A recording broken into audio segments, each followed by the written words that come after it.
Welcome to MSL Talk with Tom Caravela, a podcast specifically designed for MSLs and all things field medical.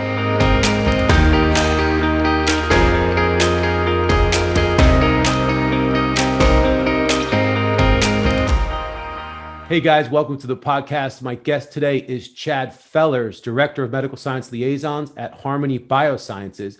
And we talk about how MSLs go from data disseminators to trusted advisors. Awesome conversation. Don't forget to follow us on YouTube and Instagram, and of course, LinkedIn. Hey, Chad, welcome, buddy. How you doing today? Man, I am doing better than I deserve. How about you, Tom? I'm doing great. I'm excited. That we're doing this. And just for everybody out there, I want to start by saying that Chad and I are in full spring mode. He's wearing a pink shirt. I'm wearing a light purple shirt. And we're full spring mode. Just to give you a visual, just give everybody a visual out there. Appreciate the heads up on that too. In all honesty, I love to step into this. It's springtime, and what better time just to share these kind of colors. So I think you look sharp, man. Thank you. Yeah, man, you too. Thank you for the memo. Well, we are ready to go, and let's start. I always like to start with intros. So if you want to just do a quick intro, let everybody know who you are and what you're up to these days, that'd be awesome. Sure. Sounds good. Well, yeah. So again, I am working with Harmony Biosciences. I'm a pharmacist by trade. I currently serve my team of MSLs at Harmony Biosciences as the National Field MSL Director. So I serve a team of 7 right now, looking forward to the future that it holds. We serve a patient population and providers in the rare disease space. Awesome. And so you and I go back, we have this conversation, and you tell me all about how your team's doing over the course of the last year. That motivated this conversation.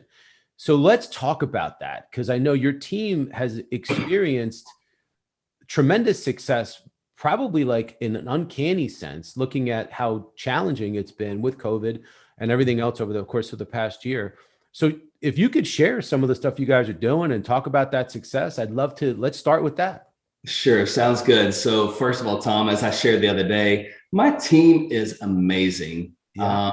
They are really, really special. They care, as we all do in the MSL space. I think COVID certainly presented some unique challenges, but the team really rolled up their sleeves to better understand different ways of being able to engage with KOLs.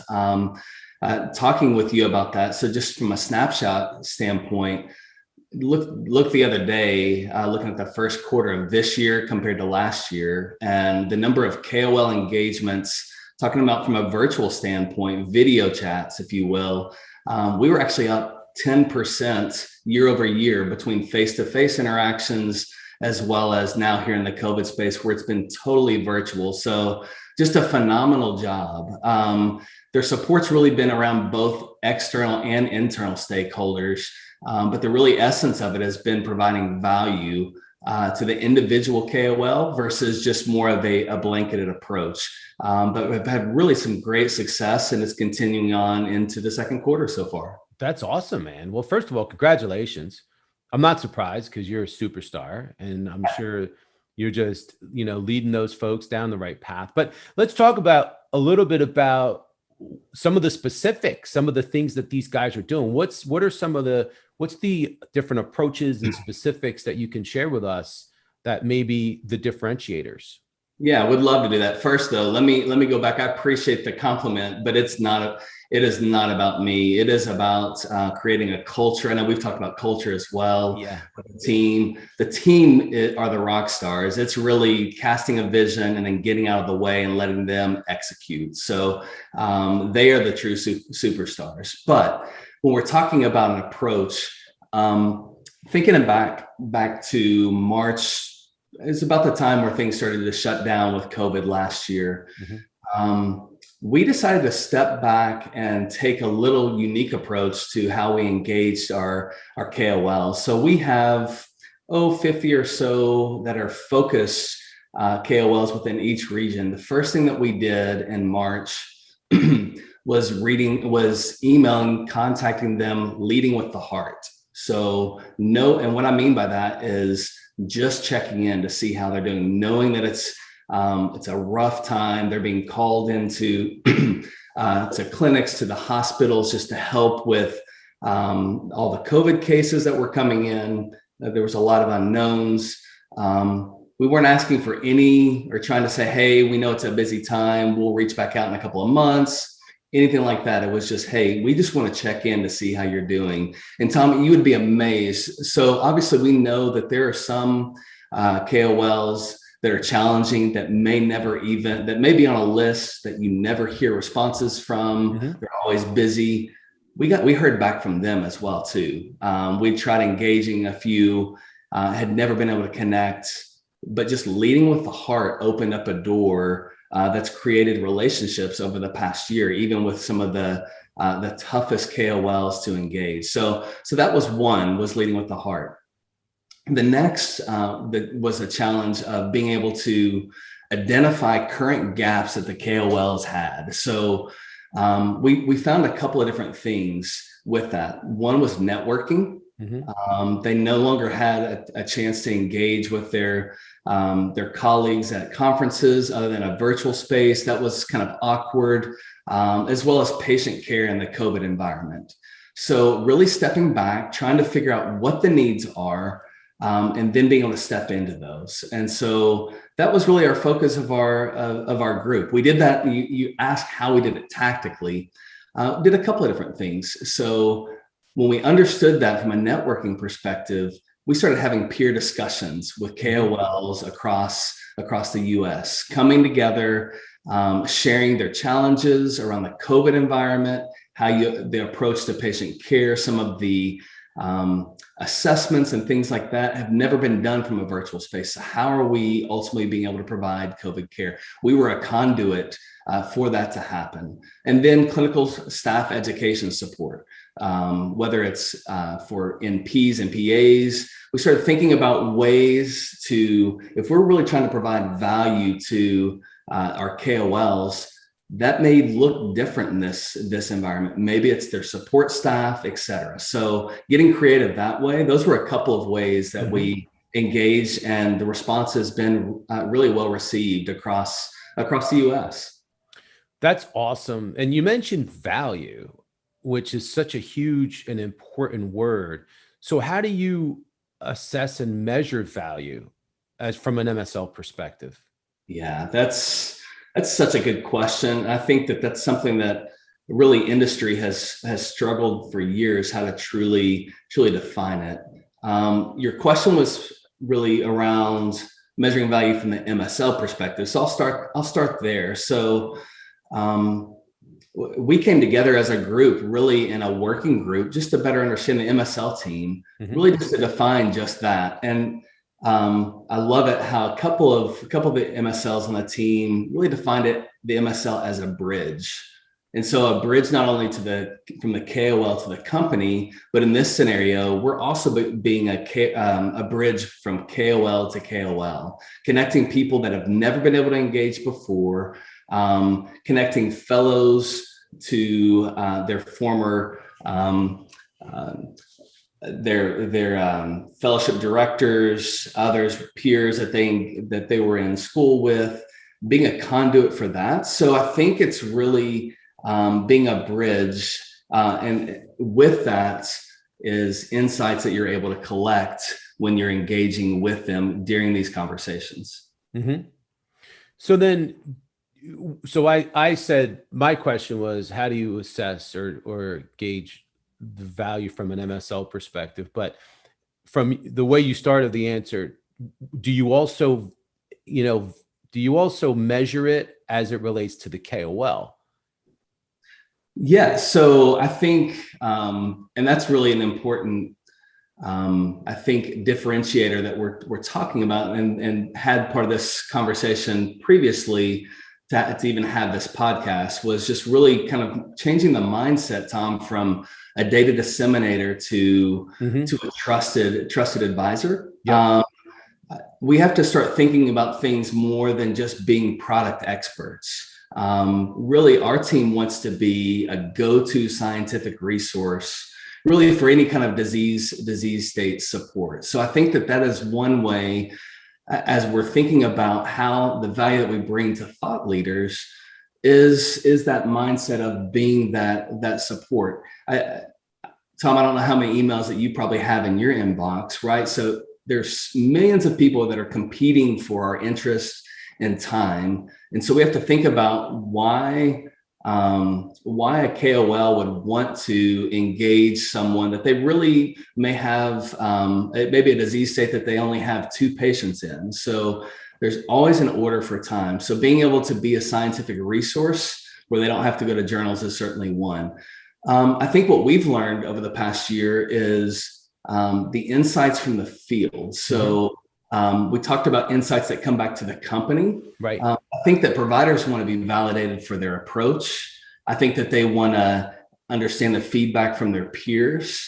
And this has certainly been one way to do that. So I think that that's a way we can bring value, as well as scientific data to consider. So if we can challenge the thoughts and the understandings in an appropriate way, I think that that scientific vigor is something that the thought leaders actually appreciate from the MSL team. So really those 3 areas, I think, are ways that MSLs can bring value to the KOLs. Yeah, that's awesome. So as a leader, you're encouraging your MSLs strategically to bring value to their KOLs in all the ways that you just mentioned. And it's making a huge difference. It's paying off. That's right. Tom, it's really pretty simple. The thing that we wanted to take a step back and think about, if I were receiving an email, what the WIFM is how we define it. What's in it for me? So if we have to make sure that those that we're engaging, that there is something of value that compels them to want to even open up the email, to schedule 15 to 30 minutes from a video conference, whether it's an introduction, whether it's continuing a relationship, whether it's creating new opportunities. We have to figure out what that value is for the KOL, and then be able to meet them there. So that always has to be at the forefront of the MSL mind when they're reaching out to a thought leader in their area. And just out of curiosity, how do you measure that? How do you measure that value that you're bringing to the KOL amongst your team? How is there a system of how they report that back? Is it the insights? Like, exactly how is that measured? Yeah, so I really think so. We've talked about insights. I've mentioned that a few different times. I really think it's important to have strategic questions that we're going to engage with KOLs. When we think about insights really more are things that are actionable, things, the why behind the why, if you will. I think what I tend to do as a team, we often come together. I would say MSLs at large, they have strategic objectives. They have a list of questions they want to better understand and bring back. I think marketing, other parts of the organization, they do these types of things all the time, different surveys, advisory boards, but many times the why behind the reason is not captured. And so what we've really focused on, if there are 7 to 10 questions that we want to ask a KOL, it's okay just to spend time on 1 or 2 of those to really understand what's driving the behavior. And we take that information back. We actually collect it using an external vendor to collect insights, and then being able to bring it back and look at it from a national perspective, a national thought leader, regional thought leader, locals, et cetera. We can break that information down to see where the education and what education is needed to a certain group. So being able to do that for the company, as well as for the KOL, just helps reaffirm some things and then shapes behavior. Sure. And I'm sure it goes back to performance too. Obviously, it's a benefit to the KOL, it's a benefit to the organization, but it also is a benefit to the MSL because the MSL is being tracked. And I'm sure you have performance metrics just like everybody else. Yeah. So I think that you use the the M word, right? And I think M word. that is a word that is not well embraced from MSLs from a standard. I think the importance, though, when you think about insights and being able to collect not only the answer but what's driving the behavior and then being able to quantify it, I think that that's where the currency of MSLs really lies. To be able to say, we asked this question and this was the response, and 70% of those said this is the reason for that response.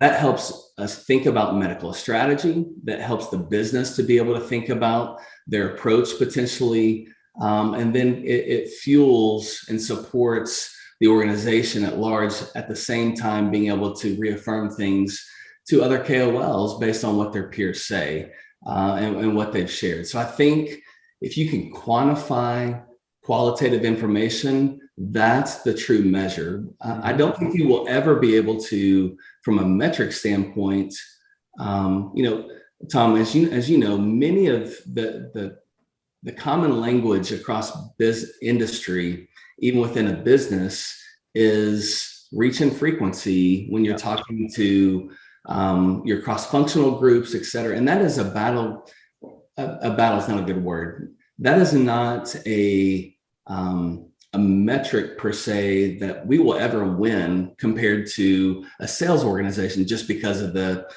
breadth of our coverage areas, the travel that's associated. So that doesn't speak the language to it. Certainly it's a piece of that. You need to quantify things, but being able to, like I said, inform and influence because of the rationale behind, that's where you win, as, in my opinion, as a medical affairs group within this, to help speak that language. And your message is quality and value. That's your message. That's the motivation for your MSL team. That's really your, not mantra, but that's your stance in how you're leading your MSL team. But it does need to be quantified. I mean, to be clear, it does. I mean, the more, it's just like when you look at a clinical trial, right? You see how it's powered. You see an N of 20 versus an N of 200. There's certainly some value in being able to put some substance behind it too. So both are important, but certainly it's the insights that are driving, or the behavior behind the answer that we really want to be able to do. And that's where the true currency is. And that's what we're working hard to continue to share to our cross-functional groups. And that's really our approach and how we measure productivity, if you will, from field medical. Right. So as we're talking about KOL engagement. What do you think that looks like for the future for MSLs? Yeah, I think it's to be determined in many ways. I think Tom, it was so. I remember back to even just sales trainings and things like that. Field medical really doesn't even like to be on video cameras at all. It'd be more, feel more comfortable with phone calls, et cetera. I think COVID was such a blessing in many ways, that things that come from it. I mean, we're now much more comfortable. You and I having this conversation, it's almost like we're in the same room. I think people are becoming more tech savvy, whether it's using multiple platforms, being agile in that. And I think KOLs are too. So I think it's going to be a hybrid between both the virtual and the field. I think things are going to change. Routing was so important in years past, thinking about if you cover 6 states, what your month is going to look like. I think now that goes out the window in many ways. I think it's going to be, I could be having a KOL visit in New York the same day I'm having one in Connecticut, and it'd be no issue, or even Florida. It depends on how big the size is, right? I think this virtual allows that. I don't know if it will ever replace face-to-face because there's certainly value behind that, but it does offer some flexibility for the future. Well, and it just provides, it's flexibility, but it's these different platforms can expand into so many different areas within medical affairs. This movement to digital is now finding its way into clinical trials and conferences and congresses and meetings and advisory boards, and it's become a big piece in the overall picture, not just in KOL interaction, which has certainly been acceptable or accepted, and in interviews and in you and I communicating like this.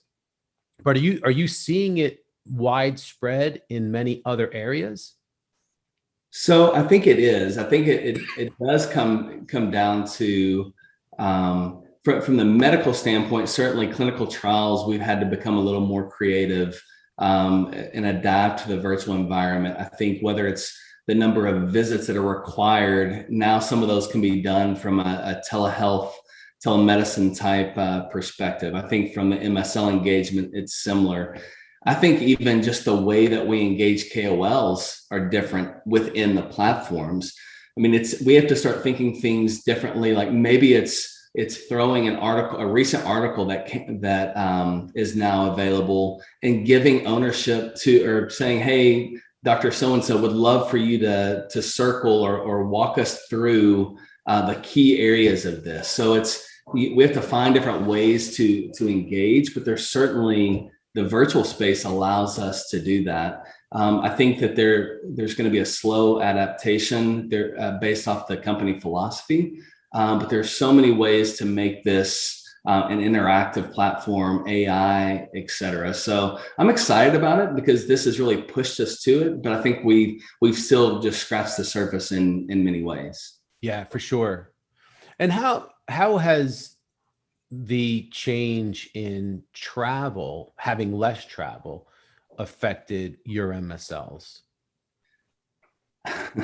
So it's been complex, I guess would be the way I would define it. I mean, because there's so many different aspects of this job that can be handled while you're on the road, while you're on a plane, administrative things. I think it's required us to become more intentional with the administrative things, especially when you balance work and family. Mm-hmm. I think that was an initial struggle because now we're behind a desk for the majority of the day. So I think it's required some intentionality with that. We've actually partnered with a vendor to help guide some of that, just to give different food for thought of ways to structure things, whether it's blocking off 2 hours a day for just email. I'm not going to look at emails only for this time of day, or I'm going to focus here. But there's been some freedom with that. But I think there's certainly that other component, depending on where you live, as far as if you have kids in the home or different family things to tend to. So it's forced us to get better and more efficient in the things that we do.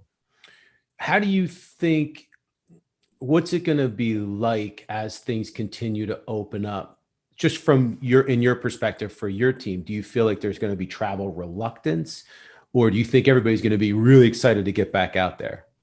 It's been a progression. I think we have obviously MSLs in the New York, the Boston, Texas, obviously the West Coast as well. And I think that there has been, I think everyone is evolved to, they're ready to get back out. This is part of the job that they signed up for, was that direct field engagement.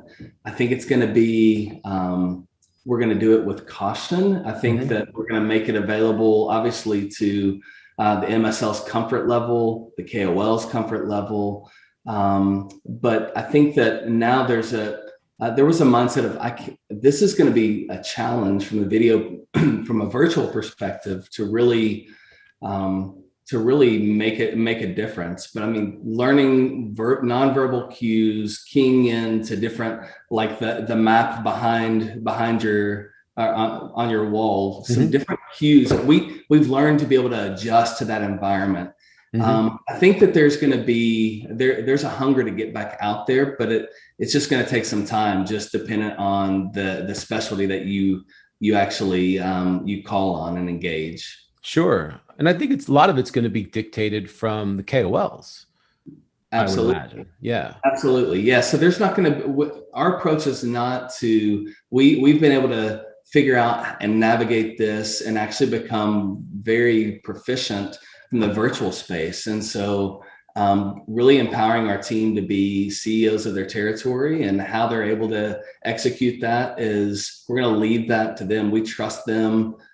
They want to do well, and they're going to figure out ways to do it. And if that's from a virtual space, or if it's face to face, we're going to support them in any way that we can. Yep.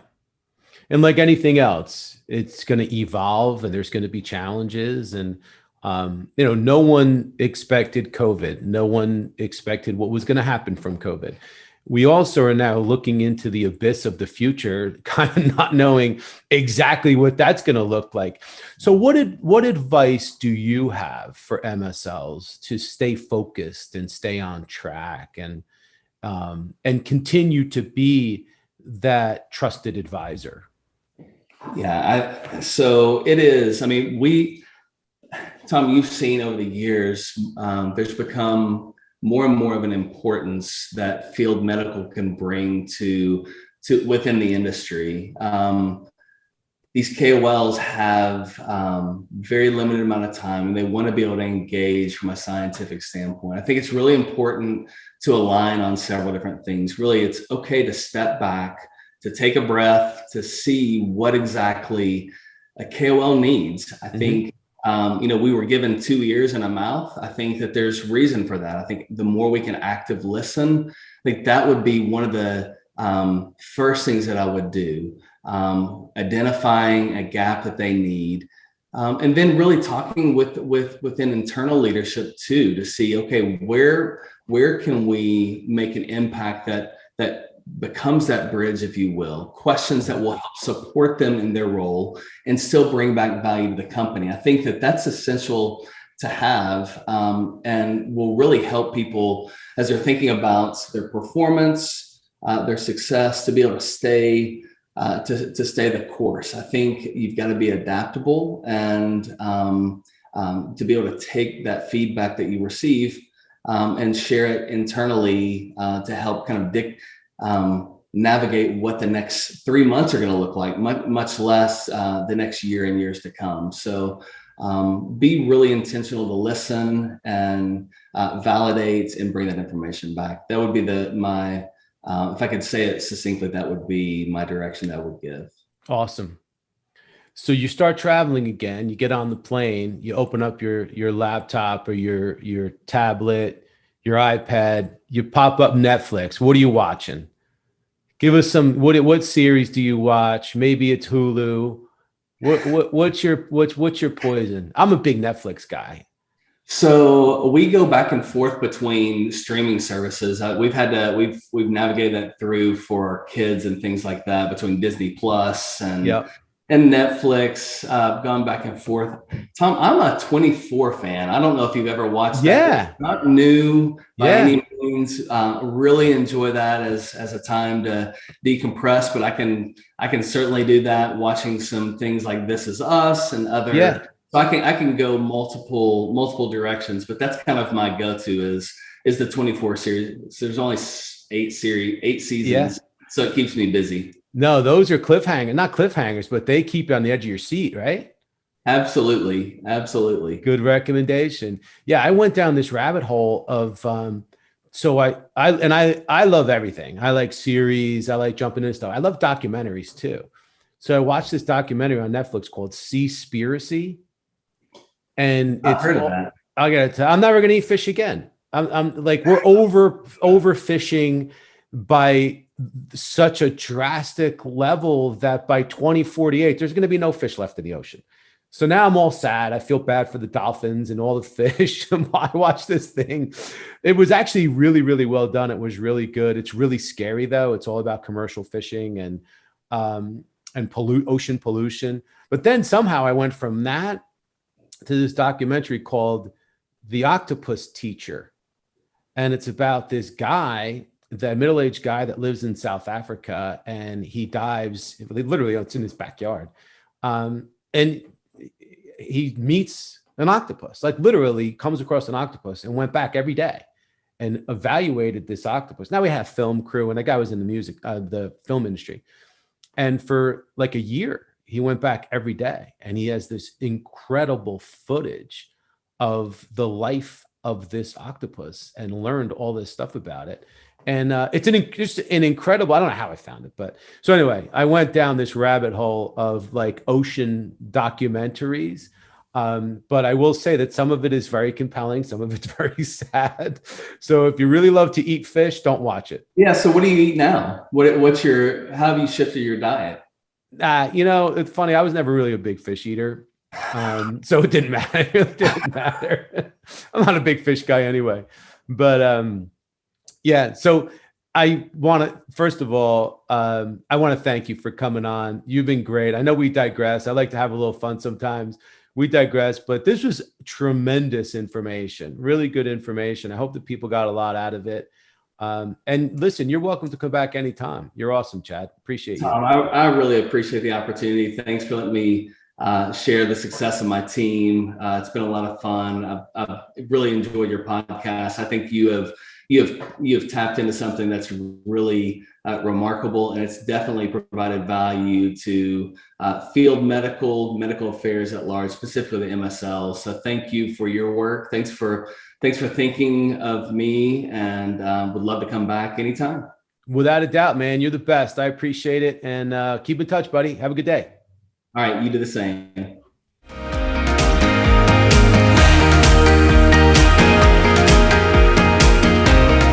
Thank you so much for listening to the show. If you've enjoyed it, please subscribe so that you don't miss episodes in the future, and feel free to leave a rating or a review or a comment. Thanks again, and I look forward to seeing you again soon.